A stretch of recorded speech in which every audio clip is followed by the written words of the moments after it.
இவைகளின் மீது கவனம் செலுத்தப்பட்டிருக்கிறது. எஸ், இந்த மூச்சு திணறும் அளவு அப்படின்றது தமிழ்நாடுக்கு இருக்கக்கூடிய கடன் நிலைமையை விட ஒன்றிய அரசினுடைய கடன் நிலைமை தான் மூச்சு திணற அளவுக்கு இருக்கிறதாக நினைக்கிறேன். அதுவும் இருக்கு.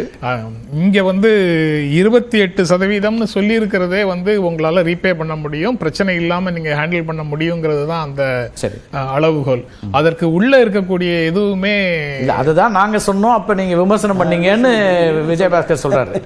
இல்ல அது அவங்க காலகட்டத்திலயும் 23% வச்சிருந்தோம், 25 வாங்கலாம்னு இருந்துச்சு. பிரச்சனை இல்லாம ஹேண்டில் பண்ண முடியும்னா மக்கள் மீது தானே திணிக்கிறீங்க, வரியை ஏத்துறீங்க, மக்கள் மீது திணிக்கிறாங்கன்னு அதை எல்லா விஷயங்கள்லயும் பார்க்க முடியாது. நீங்க வர வேண்டிய பணத்தை ஒன்றிய அரசு கொடுத்துருச்சுன்னா மக்கள் மீது திணிக்க வேண்டிய தேவையும் அதிகமாக இருக்காது தான். திரும்ப ஒன்றிய அரசோட தான் போக வேண்டியது இருக்கும் அதுல. அதுக்கப்புறம் நிதி பகிர்வு பற்றியும் தமிழ்நாடு அரசு இப்ப இந்த ஒன்றிய அரசுக்கு எதிராக இருமொழி கொள்கையோடவும் டீலிமிட்டேஷனோடவும் மட்டும் அதுக்கான போராட்டங்களை முன்னெடுக்கிறாங்களான்னு கணேஷ் பகிர்வுக்காகவும் தான் அந்த இயக்கத்தை முன்னெடுக்கிறாங்க, நிதி பகிர்வுக்காகவும் தான் முன்னெடுக்கிறாங்க. அது தவிர இந்த குற்ற விகிதங்கள் தொடர்பாக பேசிட்டு இருந்தோம்ல, அது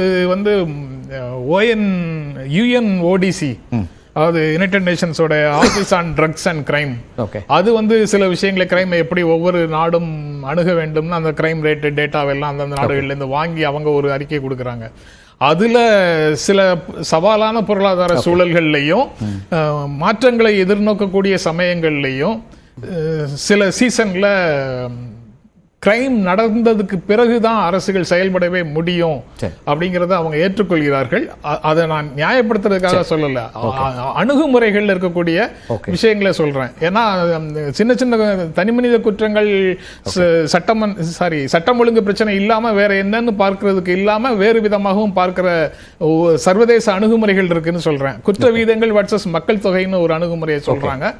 அப்புறம் crime rate per capita income அப்படிங்கிற அணுகுமுறையை சொல்றாங்க. இப்படி குற்றங்களை பார்க்க சந்திரகுமார் எம்எல்ஏ அவர் சொன்னார்ல, NCRB பற்றி மட்டும் சொன்னார். இதை தாண்டியும் பல்வேறு அணுகுமுறைகள் இருக்கு அப்படிங்கிறது ஒண்ணு. அது போக சிஸ்டத்தின் மேல, இன்ஸ்டிடியூஷன்ஸ் மேல மக்கள் நம்பிக்கை இழந்து போகும் விதமாக அவர்களை குற்றம் செய்ய, சட்டத்தை மீறி குற்றம் செய்ய தூண்டுகின்ற அரசியல் தலைமைகள் இருக்குல்ல, அதை செய்ய போறோம், இதை செய்ய போறோம், அதை செய்யுங்க, இதை செய்யுங்க அப்படின்னு, அது இது போல நடக்கக்கூடிய குற்றங்களுக்கும் அது மறைமுகமாக காரணமாக இருக்குது.